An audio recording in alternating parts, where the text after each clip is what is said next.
The legislative session is scheduled to wrap next week, and many key bills are still being debated before a final vote. We'll get into those and the issues still affecting Hoosiers right now on PrimeTime.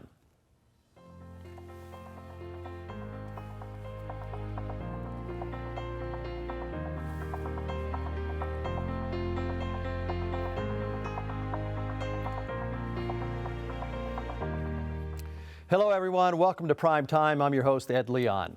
The General Assembly is scheduled for just one more week of session, and there are still bills on the table that affect the homeless, library budgets, cryptocurrency ATMs, and much more. Here to discuss those issues as well as the bills that have passed is Senator Travis Holdman from Indiana Senate District 19. And from House District 18, Representative David Abbott. Gentlemen, welcome to Prime Time. Thank you, Ed. Good to have you here. Thank you, Ed. I would like to hear from your perspective how it's going. It's been a short session. I know that there's been the timing's a little off for everybody, and there's a lot of bills that are trying to get attention. How do you think it's gone, especially for the priority bills that each of your caucuses were pushing for? Well, it's gone very well, I think, in spite of the fact that we have a short session than we've ever had before. A lot packed into that short time frame. But we continue to work hard, early mornings, late evenings, and we'll be finished on Friday by midnight. We have to be finished by Friday till midnight. by midnight. You have till midnight. I guess you won't be able to come here and be on the show then. No, not Friday. You can come there though. I'll do a live remote from the session. David, from your perspective, how's it gone? I would have to echo what Travis said. It's been a short session, record amount of bills, and some high complexity bills, and 400-page. 150-page amendments here and there. It's been it's been tough. It's been fast-paced. So, in terms of housing affordability, that was one of the priority bills. Has that passed? Is it ready? Where are the stumbling blocks on that bill? Well, it passed the House. It's in the Senate. It passed out of the Senate. I think it was in Judiciary Committee. It passed by one vote out of Judiciary, and that was sort of grace that got it out of the Judiciary Committee. I think it's got a tough way to go. I've heard from local folks, county commissioners, mayors, plan commission folks that are not very happy with the bill. I think there was a lot of work to try to get it in good shape to get it out of committee, but there's still a lot of work to be done on it. Because it takes a lot of control away from the local municipalities, that's right? Do you think that becomes a disappointment for voters and Hoosiers? I mean, people wanted.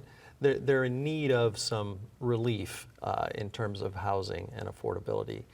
Do you think that we let them down as a people if we don't get these things passed? I could probably jump in here a little bit.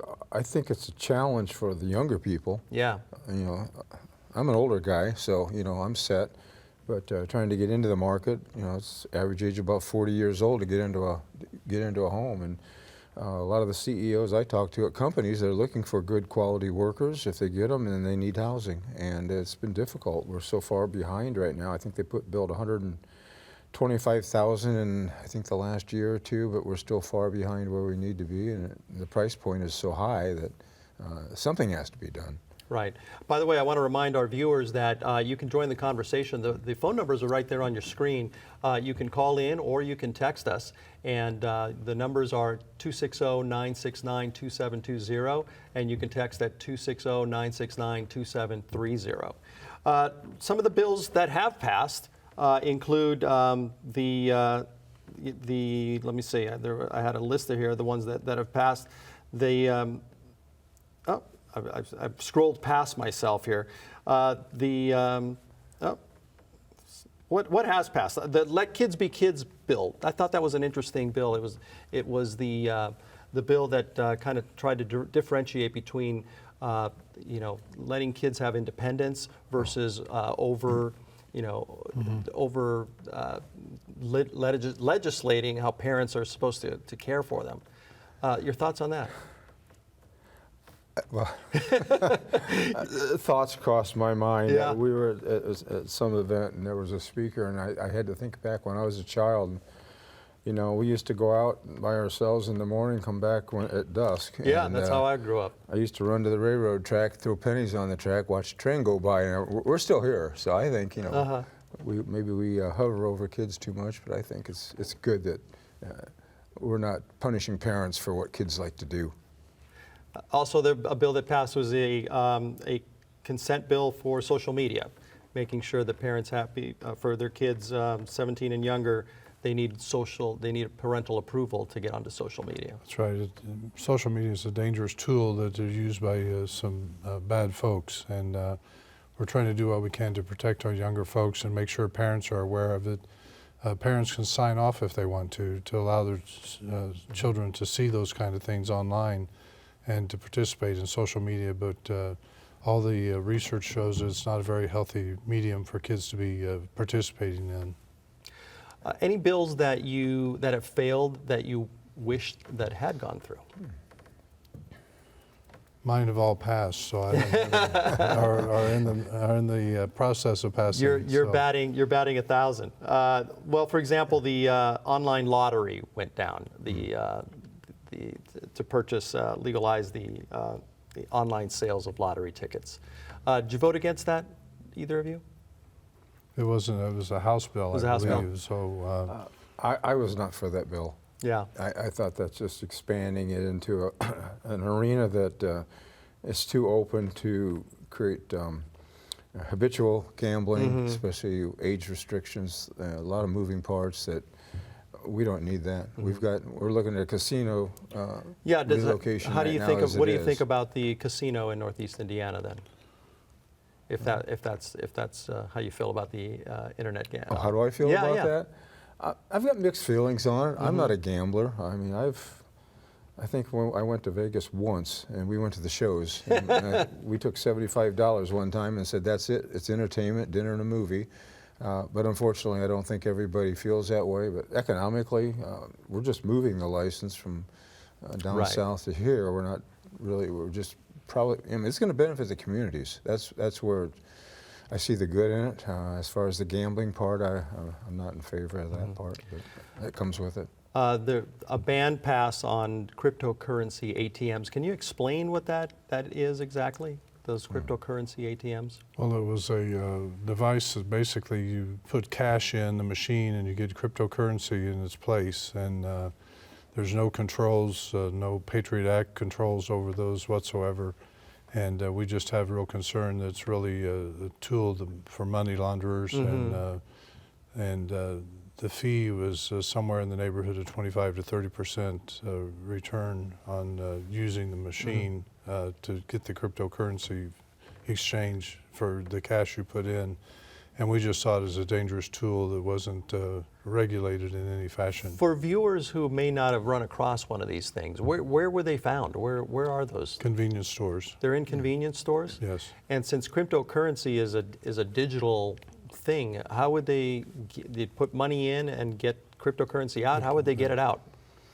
On a flash drive or something? I'm assuming that's how it works. I'm ignorant as to exactly how it works. I just know that cash is put in. Yeah. And there was reports of seeing folks use as many as $10,000 worth of cash put in the machine. If you did that at a bank or a financial institution or a credit union, those would be reported to the federal government, suspect of money laundering or bad acts going on by the participants. Wow. The Chicago Bears Stadium seems to be moving forward. Indiana getting into the NFL game. Thoughts on that? It'd be great to get the stadium in Indiana. Yeah. I'm not a Bears fan, but it'd still be good for us. I don't think that's not required. I don't think you need to be a Bears fan, but especially for the economic development. Well, we've certainly got Governor Pritzker's attention on the subject, and we think we have a good shot at it. I still think to some degree it's still a bit of leveraging that's being used by the Chicago Bears to stay in Chicago and get a better deal. Yeah. Do you think we're being leveraged? It could be. Yeah. Chicago politics. Yeah. All right. Well, we got a call in from Greg who asks, what are some issues that you would like to see expanded on for the next session? Maybe cost of living and daycare expenses? I think daycare would be important for us. It's really a workforce issue, And we talked about that the last time I was here a month or so ago. We've got to crack that code for what we do as far as participation, tri-party agreements for child care where the government pays part, the business pays part, and the parents pay part. I think there's a combination of things that we could do to develop that. The federal money that we get for child care has a huge waiting list, which costs us about $350 million to wipe out that waiting list, and we just don't have the revenue right now to do that. But we've been in other tough times, and we'll get through this, and I keep telling folks we've had tough times before, and we always get through those tough times, and I think we'll do it again.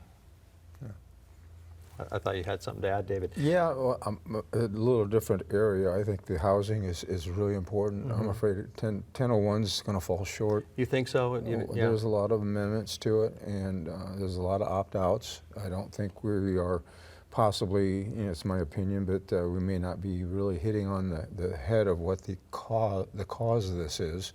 I've heard builders tell me in retrospect that they buy a lot for $15,000 20 years ago. Now it's $60,000, $75,000. Their building costs, lumber and labor have gone up. We need to look at that too. Now that's a little tougher with tariffs, how we can handle that, because some of that cost is out of control, and just inflationary things too. But the bottom line is we're falling short, and I don't know. This is an attempt to try to rectify that. But I think it's just one piece of a bigger puzzle that we have to continue to look at, obviously. Just today, the Supreme Court struck down the president's tariffs. Would you, and he promises to find other ways to apply those tariffs. Would you like to see tariffs come down? I'm not an international trade expert, so. Well, but you know how they affect Indiana. I do. I think it's been tough on families. I've heard today anywhere from $1,700 to $2,500 a year for families that the tariffs are costing, and it's just an economic issue domestically that we have to deal with, and it's a sad situation for us, I'm afraid. Yeah, there has been some other controversial bills that have gone down. One was the one defining what is gender, male, male and female only. I think that has stalled, right? It didn't get a hearing in committee. That died. It passed the Senate and it went to the House, and it can't get a hearing in the House. And Senator Brown's looking for a home for that language. When you say can't get a hearing in committee or can't get a hearing in the House, explain to folks what that means in the political machinations of the of the legislative session. Well, it's left up to the chair, and if it's assigned to a particular committee, then the chair has the decision whether or not it's going to have a hearing. And I've had, being the chair of Tax and Fiscal Policy Committee, there are things that I know just can't fly in the committee, and so I don't schedule those to be heard in committee. And there are some things that are just far out crazy ideas that we just know aren't going to work, and so we don't schedule those for a hearing. And if there's a ideological difference that the author of the bill may have with the chairman of the committee, that's never a good combination. Most likely the bill's not going to get a hearing in that case either. Besides being on prime time, do you hear from your constituents in the middle of session? Oh, absolutely. Oh, yeah. Especially on some of the bills. Was a House Bill 1001. I've heard a lot about that one. I've probably met with every commissioner in my district and most of the mayors, and they're very concerned about it. So yeah, we hear all the time. It's 24/7 when you're home. So David, you were talking to me a little bit before the show about what happens at the tail end of session, because we're coming down to the last week. Talk a little bit so people understand what goes on here as you try to wrap up the session and get some bills through. I guess I could kick it off a little bit real quickly. Well, the bills start in one house or the other. They go through committee, second and third reading. You have a chance to add amendments in second reading. Third reading is final passage in the House, and they switch, start the whole thing over again. Well, that's all happened now. Thursday was the last day for committee reports, so we got Monday will be the last day for second reading, and Tuesday will be third reading. So now what we're going to see next week is starting at the conference committees, where you try to resolve the differences between the versions that left one house or the other. That's where the sausage is made, so to speak. Is that right? it gets very interesting and hard to follow.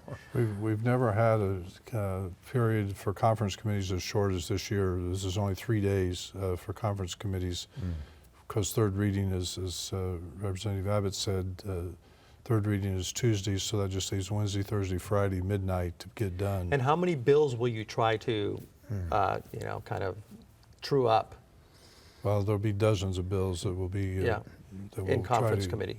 Try to get done in conference committee. And it's a complicated process. The conferees are appointed, 2 by the pro tem and 2 by the speaker, and then there are advisors appointed as well, and those are balanced between Democrat and Republican. Because the Republicans have the majority, one of the Republicans will be the chair of the conference committee. And you have to get signatures from each of the 4 members of the conference committee, and they can't sign the conference committee report until they get approval from their caucus. And so caucuses have to meet and decide if they're going to allow the conferee to sign or not. And if they won't let them sign, then you have to start the process all over again by getting that conferee replaced by the appointing authority, and then you start the process all over again and until you get that whole. And if there's no time for a bill, is the bill just out of luck? It just dies. It dies. It dies. Hopefully, you know, perhaps to be brought back in the next session, or hopefully not again. Or hope. It could go both ways, yeah. Well, all right. We have a question here from Tom. Are there any proposals for nuclear power in Indiana that would add waste to the environment? Add waste? That's the question. Would add waste to the environment? I guess they're concerned about nuclear fission material. I think what we're working on with these small modular reactors is going to be the future. You see coal's being phased out, and wind and solar. The wind doesn't blow, the sun doesn't shine. You're not generating reliable energy, but it's a fill-in for right now, and it can help out. Right now, currently, when the highs and the lows of the demand and the supply don't match, then your wind and solar can fill in with, and battery storage too.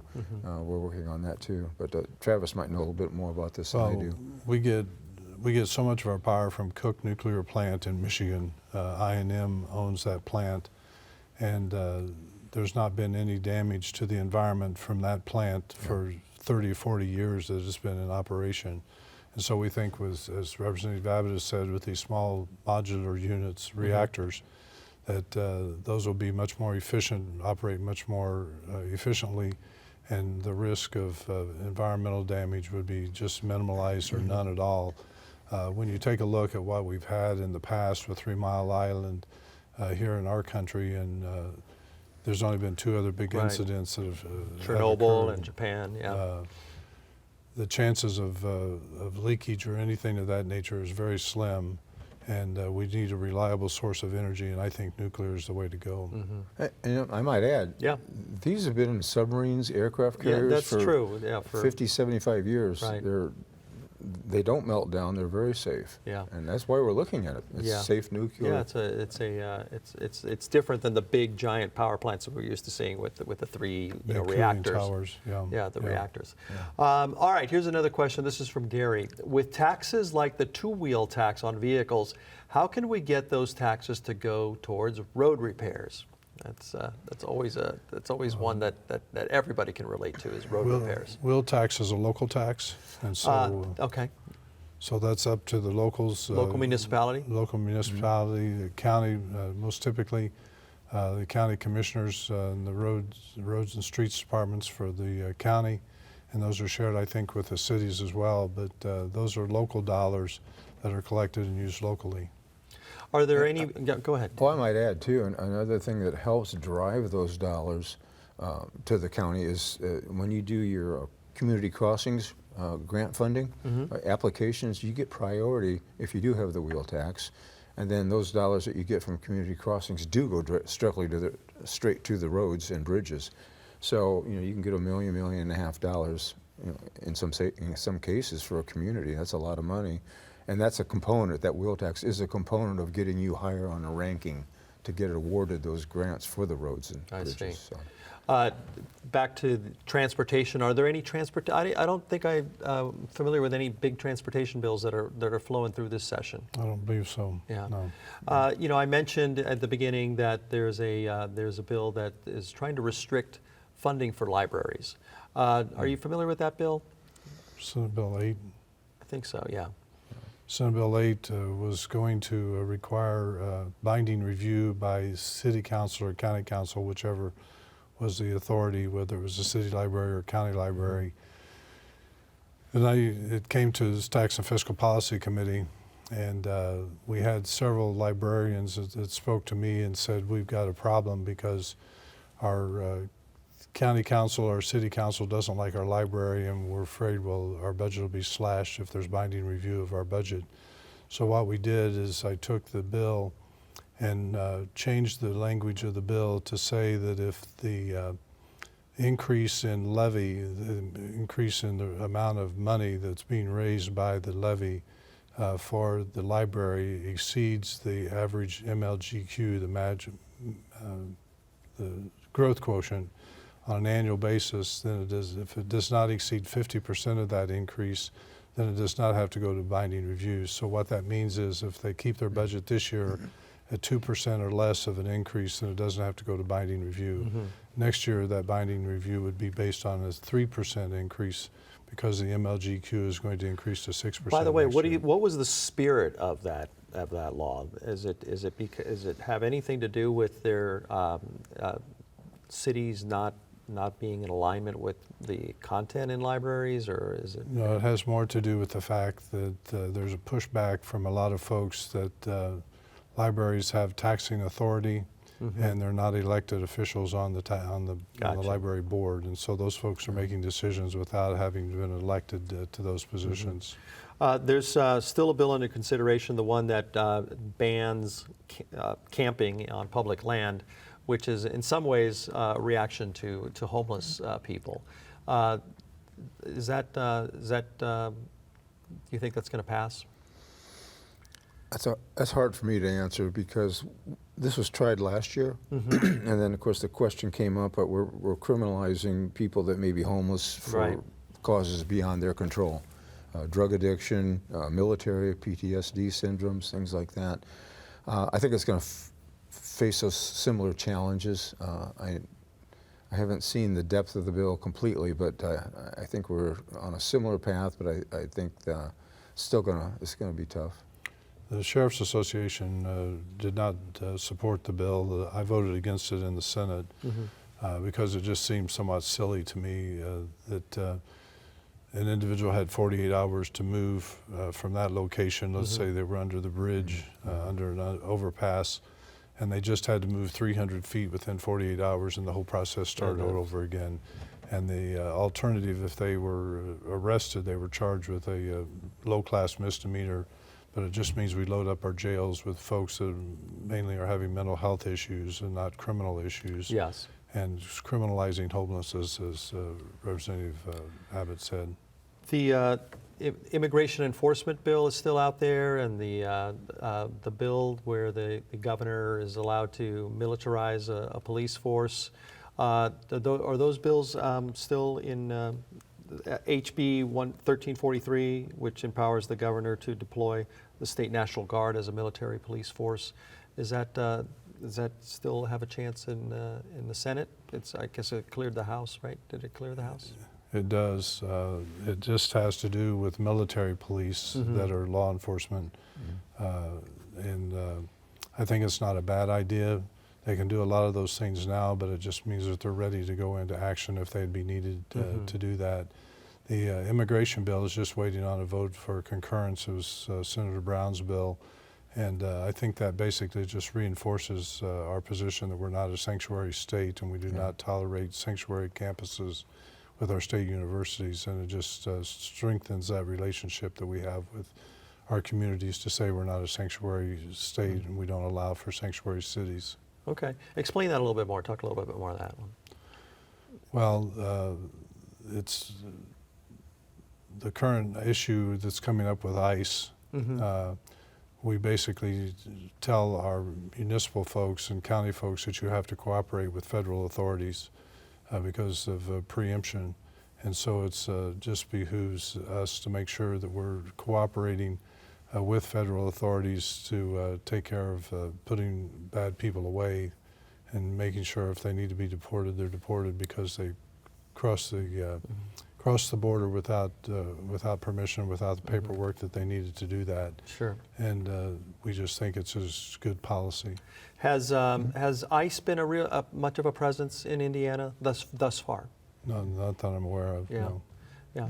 So you know, we hope that we hope it didn't come to too much of that, because in the wake of what happened in Minnesota, maybe I think that's what we're doing with the immigration bill too. Yeah. Is trying to prevent that by having the when they have the retainers to hold, the ICE agents can have that retainer, and they'll cooperate. Right. And I think there's a lot of, for the most part, I think Indiana wants to cooperate in our law enforcement. Absolutely. We only have seconds left. Any final hopes for the last week of session? It goes quickly. It goes quickly. And I hope we actually get the Bears. I really do. I think that'd be a great boost for Indiana to get that, and really help Northwest Indiana that needs a lot of economic development and a lot of economic help. It'd be a great thing for us. All right, well, we're all fingers crossed. I want to thank my guests, Travis Holdman from District 19 and Representative David Abbott from House District 11. I'm Ed Leon. Thank you for joining us. We'll see you next time on Prime Time. Good job, gentlemen.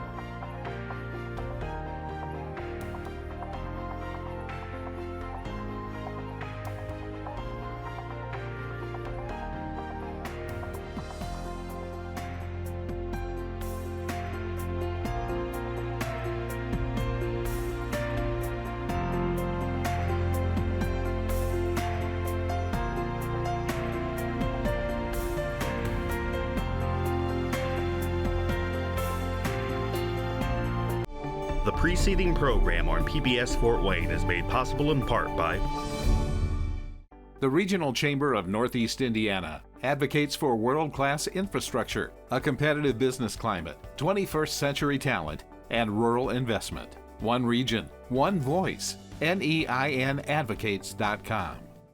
The Rogers Company has been conducting business in Northeast Indiana since 1944 as Rogers Markets, and now as the Rogers Company with commercial property and real estate development. Pleased to support local not-for-profits and PBS Fort Wayne.